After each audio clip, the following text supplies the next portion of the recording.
What's the worst thing a guy can do on the first date? Not pay. Because if he starts for that on the first date, then the next is just going to be worse. He values money over a good time. So if a man can't pay, that's a red flag. No, it's different. If I know he can pay, then why not? If I know he's struggling, then that's different. Who told her that? Men should not have to do such things on a first date. Women claim to be independent and strong, so she should be able to cover her own tab. I went on a date and it's like, it was good. And then yet, like, I'm just tired of, like, I don't know. The bill came. The bill didn't come. He asked for the bill. And in French, he said 2 bills. And then so they came. And I was like, if someone says, I want to take you out, then I want to be taken out, which means to me to pay and whatever. So we did that. I paid and it's fine. And then after I was honest and I just said it, like, I don't know, because I said, like, yeah, I thought you were gonna take me out. And like, to me, that means pay. And then suddenly his English wasn't so good anymore. When he was like, I don't understand what you mean. I was honest and like, whatever, what else do I have to lose? I just want to be honest because there's a way that I want to be treated. And like, I might as well just tell someone, like, what else do I have to lose? I don't know. And then like afterwards, he was like, next time I'll pay. Like unprompted, he said that after we were having another conversation. I said, okay. And then he said, are you free this week? And I said, yeah. And then I texted him after and I'm like, I had a nice time, thanks. And then he read it and didn't respond. And it's like, okay, I don't know. Like, I'm just tired of I'm happy I was honest. But like, I just like want a fucking gentleman. We all know that deep down she desperately wishes for a man to handle all her expenses and provide for her. No woman desires a difficult, challenging life, and that realization is impacting her significantly, especially after a period of letting men blow her back with no commitment. That creator that got on here was like, oh, we don't call men ugly enough. She's absolutely correct. We need to start calling them ugly more because it hurts their feelings. Like, they crash the fuck out if you call them ugly because they don't know how to take it because they're not used to being called ugly. I remember I was at Walmart and I was picking up something on the bottom shelf and I got up 3 different times to let people pass because I was at the bottom shelf and I was in the way. And the 4th time somebody walked up and I was like, let me just grab what I want because I keep going up and down, up and down. And it was a guy that worked there. He was a man. I was like, okay, maybe he'll actually like let me pick what I need without being impatient. And I thought he was going to be a gentleman. No, he was like, you could move out the way. I was like, no, you see me picking up something off the bottom shelf. Why would I jump back up for a man? I let 3 women pass. I'm not jumping up for a man. And he was like, well, you bougie as shit. And I said, and nigga, you ugly as shit. He was like, what? You bougie. And I said, and you ugly as fuck. What the fuck? And he was like, he snapped. He really did. He snapped. He was like, I'll call somebody right now, have them come down here and murk your ass. Because I called you ugly. Oh. You ugly and don't have no manners? Ugh. She calls men ugly, yet looks like a man herself. So she must be calling herself ugly too. Don't ever be polite to these 304s. They deserve all the backlash possible. Donnie, you don't got the salmon too? Like, for real? I know you had to eat, but what I'm saying is, like, you know how my budget is. Like you for like, you can buy this expensive food. Hey, did you get my strawberry lemonade? Hell yeah. Yes. Oh, hell no. Hell no. Who is this? This is my friend. Okay. Your friend? Who paying for food? You are. No. Okay, no. I'm not. Huh? Listen, Man, we no, gonna I'm go not, intimate. no. If you want to be with a woman, the Starbucks, my friends come with it. So we need to buy her drinks. Drinks?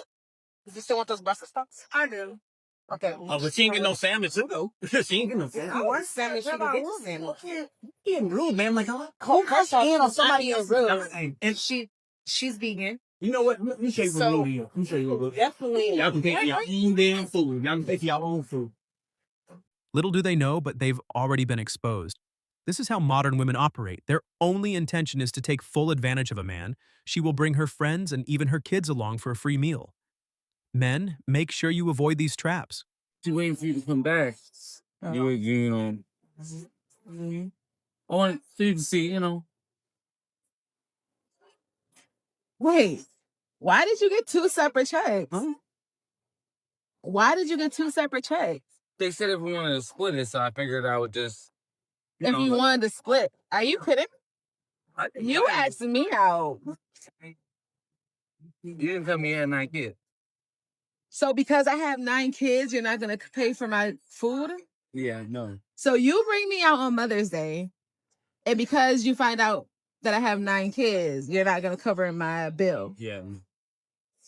But it's not even you. You're trying to play me like I'm slow or something like that. No. Are you kidding me? You were supposed to let me know that beforehand. You said you had a kid, not 9. No, you asked me that I had kids. I said yes. Yeah, but 9 kids is, So because I have 9 kids, you're not gonna cover. Yo, so you invite me out to dinner. How about you ask? Is you restriction me? My 9 baby. First of all, I don't have 9 baby daddies. I don't know. You leaving out a lot of information here on first time. Yeah. Oh my God. This is. You know You know what? You know what? Okay. All right. So you gonna make a scene? Yes, you literally just got me 2 bills. Yo, I did not ask to come out. I don't have the money for this. As you said, I have 9 kids, so I can't afford to pay. Oh my God. Yo. Hey. I'm gonna leave. No, you're not gonna leave. I'm gonna leave. You're not. You're gonna cover these because you invited me out to dinner. Okay, watch out call the police. You're. And I'm gonna say you're running, my dipping and dashing right now. Wow. I'm gonna say you dipped and dashed. Oh my like, God. I got a bill right here. 9 freaking children. And she thinks it's the responsibility of her date to pay for all 9 children. Why doesn't she ask the 9 different fathers of those children to cover the tab? Women love to take men as fools and manipulate them. Don't be friends with your boss. Don't let him come over to your apartment if he asks one night. Don't date him. Don't hook up with him. Have him stay the fuck away from you. He will put you through hell. He will hear you cry every night and not give a fuck. He will hear you beg to complain about stuff and still not give a fuck, actually. And then when you really, really are just like, come on, like, I can't keep this in anymore, he will be like, well, if you want to ruin your life and ruin my life and ruin your reputation and lose your job and ruin my reputation and have me lose my kid, then sure. And then you'll realize that was never an option because he knew you cared for him. So obviously you wouldn't want to hurt him. But somehow he was the greatest weight loss plan. I'll give him this because I started a size 34. I'm a size 28. But yeah, I didn't sleep for a whole year. So what a piece of shit. She consentfully threw herself on her boss and now blames him? Women are pro-athletes when it comes to dodging accountability. They have no sense of shame or self-respect. Evil men don't communicate. They withhold affection to punish you for having needs. Watch the pattern. The moment you speak up, the warmth disappears. No eye contact, no touch, no emotional presence. This isn't him needing space. This is him withholding affection, one of the most common forms of emotional abuse in relationships. The goal isn't distance. The goal is control. He's conditioning you to associate having needs with losing connection. So your nervous system adapts. You stay quiet.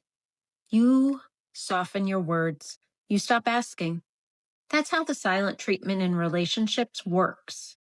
No yelling, no bruises, just emotional starvation. Healthy men talk and repair. Cruel men withdraw and punish. Now, the difference. Follow for more. Nothing is worse than an old 304 spreading advice to young girls to make them mini 304s. Old single, leftover women are what they are, and they have no business critiquing men. Pretty girl, reasons why you should not date a ugly man. I'm gonna give you a few reasons. And this is coming off the top of the dome because of prior experience. I know, trust me. Number one, an ugly man will always try to humble you. They're attracted to you, of course, because you're beautiful, pretty, and most times you're unobtainable. They thought you were unobtainable to them because they're ugly. So they will internally hate you for that. They will internally hate you forever for that. And they will try to humble you every time. Oh, they'll pick out a social media girl that looks similar to you and dog her out. I don't know why if you thick, I don't know why that girl always wearing, she need to find some clothes that fit her. but then be on somebody else's page liking it. You see the name of the likes. But the whole time, keep talking about it. Try to humble you. Second, they will dog you out. When I tell you dog you out, they envy you. They hate you. They're jealous. They will literally be so jealous when you're getting compliments, when you're going out, to the point where you don't even get a compliment from them. Never. If you look back on any ugly guy that you dated, the only time he was complimenting you was when he first got with you, because he just couldn't believe that he could literally get with you. Throughout the relationship, the compliments die down, the praise die down. It's, who do you think you are? Do you think you a queen? You ain't even all that anyway. I could do way better. So how come I'm the first bad bitch you ever had? And the last thing is, and the last reason why you should not date an ugly guy if you're a pretty girl is because you deserve more. Why put your beautiful soul and beautiful face in a fucking gremlin's hands? That's all. Women aren't good-looking either. Wearing pounds of makeup, wigs, eyelashes, nails, and filters disqualifies you from the race of who looks the best. Even the most unattractive man looks better than her and the rest of the female population. I personally think it's just something so sinister about men. Let me explain. Now, I feel like when it comes to men, they can be evil, almost demon-like, very methodic on what they do, very strategic on what they do.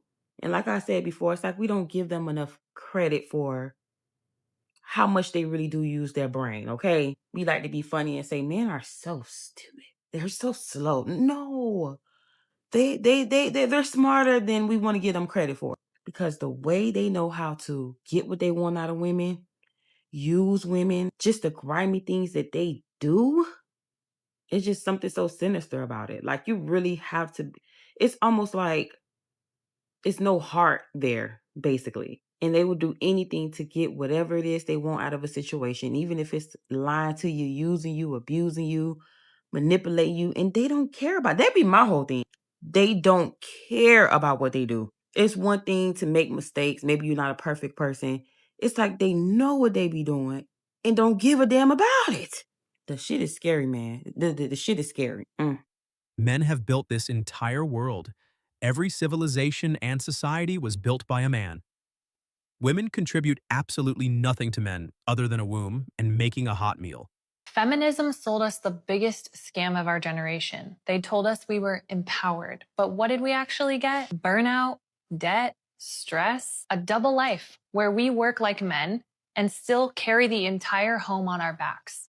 And here's the truth nobody's talking about. Feminism didn't set women free. It trapped us in a masculine system that we were never designed for. They told us to compete with men, to lead like men, to talk, think, act like men, and now we're exhausted, we're disconnected, resentful, and wondering why nothing feels right. We don't need more feminism.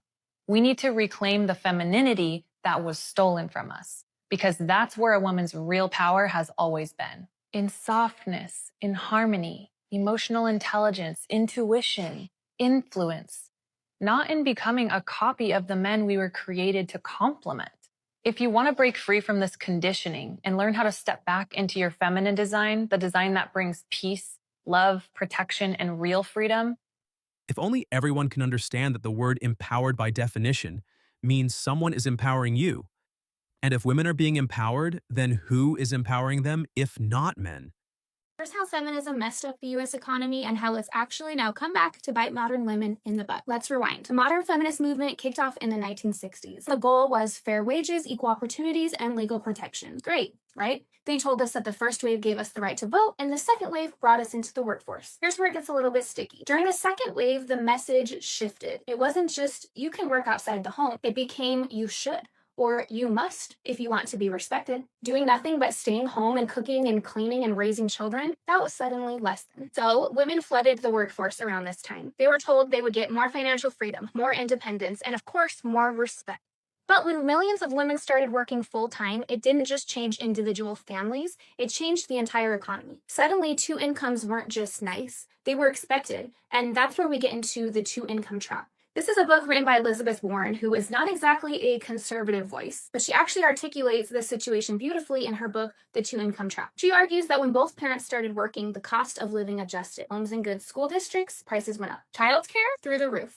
Everything from health insurance to groceries inflated to match dual income spending power. So now we've created this world where it takes two full-time incomes to just be able to afford the same lifestyle one income covered in 1960. Feminism told women and even sold them the idea that they were breaking free. But for a lot of women, especially moms, it feels more like a trap. Because now the choice to stay home with your kids isn't even on the table for many families. So many women would love to be able to be homemakers and clean the house and cook and take care of their kids, and they can't. Because what used to be a respected and even honored role of homemaker, caregiver, mother got dismissed. Feminism lied to us and told us that success only looked like climbing the corporate ladder and competing with men. But we traded in something priceless: time with our children, peace in our own homes, and even financial flexibility. So while women were told you should do it all, what we ended up with is exhaustion, rising debt, and a system that only works if you're always working outside your house. The very movement that claimed to be liberating women made it nearly impossible to live on one income. And I'm sorry, but that is not empowering. Turns out that there's a real price to pay when a society stops valuing motherhood. When caregiving is treated as invisible labor and homemakers are seen as less than, everybody actually loses, especially women. Not just emotionally or in the family structure, we could talk about that forever, but economically as well. So no, I'm sorry, feminism didn't save women. It told us we need to do it all, and now our generation is paying the price for it. Well, this was a complete manipulation by the government, and women were dumb enough to fall for it. Hey, let's debunk 4 lies the modern feminist movement has told women. Number 1, women don't need men. It started in the 60s with the phrase, a woman needs a man like a fish needs a bicycle, which biologically, women are wired to depend on men, and men are wired to actually depend on women too. So God didn't get it wrong when he created 2 sexes, male and female. Men are here to provide and protect, and women thrive under that strength. With number 2, men and women are the same. When women started having casual sex to compete with men who were using them, they were told that they could handle it, but they couldn't. Why? Because women are not built to separate sex from emotion. That doesn't go to say that men should be sleeping around, because that's not God's design either. But women are flaunting their body count as if it's something to be proud of, when actually there's pain there that nobody wants to commit to. Men and women were designed to complement each other, not compete against each other. Number 3, the biological clock isn't real. It is. Women are designed to procreate for a set amount of time. And when that time is up, it gets harder to nearly impossible. But culture wants to tell women to delay marriage and prioritize a career. So when she's finally ready, it's often too late, which leads me to my final point, which is a career is more meaningful than marriage and children, which is the biggest lie of all, because work doesn't love you back. Work doesn't build a personal legacy that will outlive you. It won't sit at your bedside when you're sick or hold your hand on your deathbed. It won't tell stories of how you impacted their life. There's no promotion that's going to fill the emptiness of going to bed alone or walking into an empty house. So flip your priorities, and maybe you're going to find what you're searching for all along is God's design, which is marriage and motherhood. See these 65-year-old women videos going viral where they say, I walked with the feminist. I bought into the argument of being a feminist. Man was an enemy in my life. I'm 65 years old. I've never been married.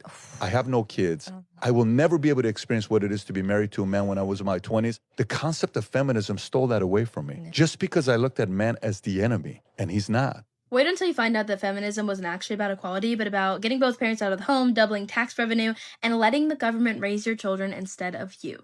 Unfortunately, the message of feminism has really been blurred. Of course, I agree with the original feminists saying that they want equality, but unfortunately that has kind of turned into sameness instead of actual true equality. It is almost virtually impossible for a woman to choose to stay home or for a family to survive off of one income. And it's all because instead of promoting this idea of equality that women should be treated as equals, we have promoted this idea that women should be treated the same as men, and that is not the same thing. Now, because our society and culture has accepted this idea of sameness, that men and women are the same instead of equals, our government, our culture, our society treats women like men, and we wonder why we are treated like absolute crap. There's no maternity leave, there's no benefits, people treat pregnant women horribly, people treat women in general horribly, people treat children horribly, and it's all because of these ideals. Modern feminism has really just turned into this beast that has bit women in the butt, and we are suffering because of it. Instead of valuing women as they are, it turned into women's value being centered around how well they can mimic a man. You know what's wild is when feminism told women that they don't need men, it wasn't to make women more free. It was to make them dependent on the state instead of their husband. Think about it for a second. Before the 1960s, family was the safety net. If something went wrong, you had a husband, a father, a brother, a community, a church, a safety net. The people took care of each other. They cared about each other. Then came no-fault divorce in 1969. Suddenly, marriage wasn't a covenant. It was a contract that you could walk away from. Okay, and get this. And when the family started falling apart, who stepped in? The government. Welfare replaced the husband, the system replaced the father, and schools, they replaced the home. Women were told that this is freedom, that being alone, raising kids by yourself, and relying on checks from the government made you strong. But what it really did was break the structure that once protected us. It separated women from men from their families, and children from both. The state became the new husband that offers no love, no legacy, no protection, just control, dependency, and paperwork. And now, generations later, you have women exhausted, men disengaged, and children who grow up not knowing what family feels like. That wasn't progress, that was replacement. Isn't it so crazy that feminism does the exact opposite of empowering women? It is not giving you freedom, it is actually silencing you. It has convinced women that sexualization is freedom, that selling their bodies online is freedom, that having multiple partners is freedom. But what this actually does is exploit you and enslave you. It's funny how feminism actually just gave the worst type of men exactly what they wanted. I mean, having as much emotionless sex as possible, OnlyFans, running around half naked, killing their babies, men and women's sports. How does that equal female empowerment? Not to mention you're warding off all of the good men. I mean, you guys say over and over how much you hate men when you are literally doing the things that please the worst type of men. If you were focused more on traditional femininity, on having one partner, on getting married, on having kids, on building a family unit, I promise you would attract really good men into your life, and therefore you wouldn't hate all men. And every time I say things like this, I get told that I'm tearing down other women. No. The reason that I post what I post is because I actually care about other women and their well-being. You can take it or leave it. But if I were to just let you exploit yourself and enslave yourself to what I would consider a cult, I mean, take Bonnie Blue, for example, that would be me not caring about you. Even women are speaking out, but modern toxic women aren't ready for this type of conversation. That's it for this video, guys. Help us grow by subscribing to the channel. Drop your thoughts down below and don't forget to leave a like as well. See you next time.